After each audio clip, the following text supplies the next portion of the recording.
Pemirsa, hingga saat ini masih banyak warga di Jakarta yang kesulitan mendapatkan layanan air bersih. Sungai-sungai di Jakarta banyak yang tercemar sehingga Jakarta mengandalkan pasokan air bersih dari daerah lain.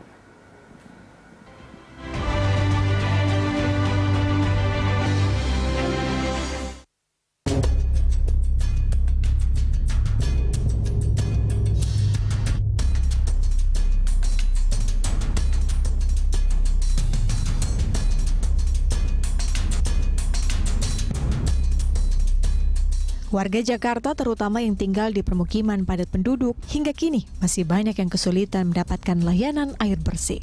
Banyak di antara mereka yang harus membeli air untuk memenuhi kebutuhan sehari-hari, seperti untuk mandi, mencuci pakaian, dan memasak. Banyak penduduk di Jakarta susah mendapatkan air bersih. Musababnya, air tanah dari sumur-sumur yang digali warga telah kering dan tidak layak dikonsumsi. Satu pikulnya kan 2 kaleng. Harga 1 kalengnya 2.000, jadi sepikul 4.000. Kadang buat nyuci, kadang buat minum, ada yang buat mandi, tergantung orang pemakaiannya mau apa. Mereka harus membeli air dari penjual air keliling seharga Rp4.000. Sekali beli air ini bisa bertahan untuk seminggu penggunaannya. Sudirman mengaku menghabiskan uang Rp60 hingga Rp100.000 untuk membeli air bersih per bulannya. Kebanyakan pakai air sumur, kalau ya airnya kan kotor dari sumur di sini, otomatis mereka ngambil air pam ya. Oh kesulitan ya, kesulitan. Karena air bersihnya kurang. Jakarta dihuni lebih dari 11.000 penduduk. Air bersih tidak hanya diperebutkan masyarakat yang menempati permukiman, tapi juga untuk memenuhi kebutuhan gedung-gedung perkantoran, industri-industri perhotelan, sekolah, dan lainnya. Eksplorasi air tanah secara berlebihan oleh industri dan rumah tangga juga berdampak pada krisis ekologi dan menurunkan permukaan tanah di Jakarta. Menurut pakar bioteknologi lingkungan, Firdaus Ali, hanya 38% masyarakat Jakarta yang dapat mengakses air bersih. Yang diproduksi misalkan 500 juta meter kubik per tahun, bahwa 500 juta meter kubik itu yang juga diterima oleh publik tidak. Kenapa? Karena tingkat kehilangan air, tingkat kebocoran air Jakarta itu kan sangat tinggi. Saat ini sampai 44%. Jadi angka ini jauh di atas rata-rata nasional.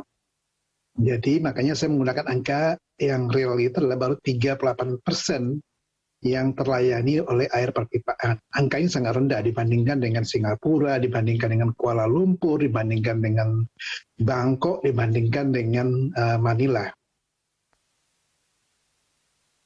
PT PAM Jaya mengakui belum semua wilayah teraliri air bersih yang disediakan perusahaan air minum milik pemerintah DKI Jakarta itu. PT PAM Jaya juga mengaku mengalami penurunan produksi air bersih karena sedikitnya air baku yang tersedia.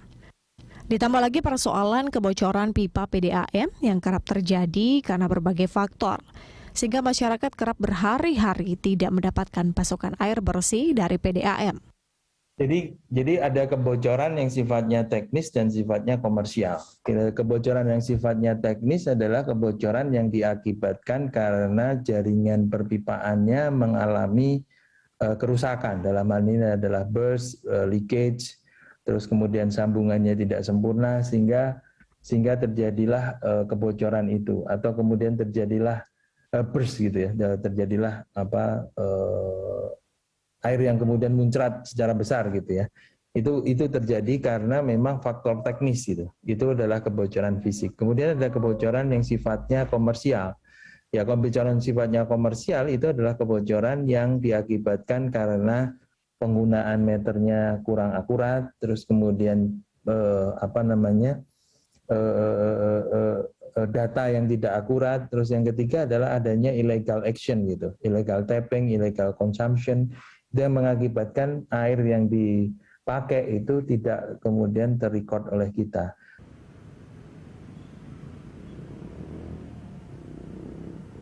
Cukup menjadi masalah bagi masyarakat yang tinggal di sekitar Jakarta Utara, Jakarta Timur, dan juga di tempat saya melaporkan pada saat ini, yakni di Jakarta Barat, yang mana masyarakatnya kerap kali kesulitan untuk mendapatkan air bersih, terutama menjelang musim kemarau.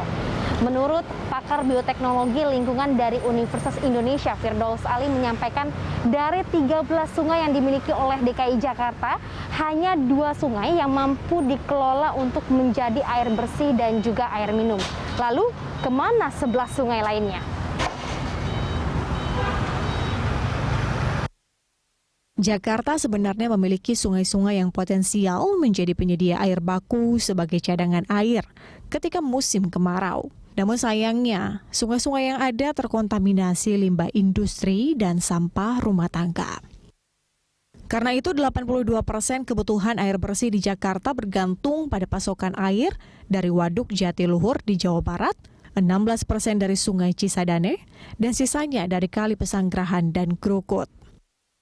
2-3% itulah yang merupakan air baku yang diolah misalkan di taman kota, kemudian mengambil sebagian di Pesanggerahan, kemudian mengambil juga di Krukut. Ya, jadi ya kondisi Jakarta memang sangat tergantung oleh suplai air baku di luar DKI Jakarta.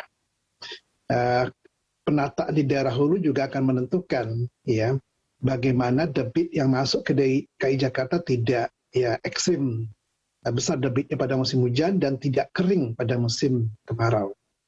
Ya, di sisi lain tentunya bagaimana penataan kota dari hulu sampai ke hilir juga akan menentukan bagaimana kita menjaga badan-badan air tersebut sehingga tidak mengalami kondisi kritis. Dengan jumlah penduduk Jakarta yang terus bertambah, kebutuhan air semakin meningkat.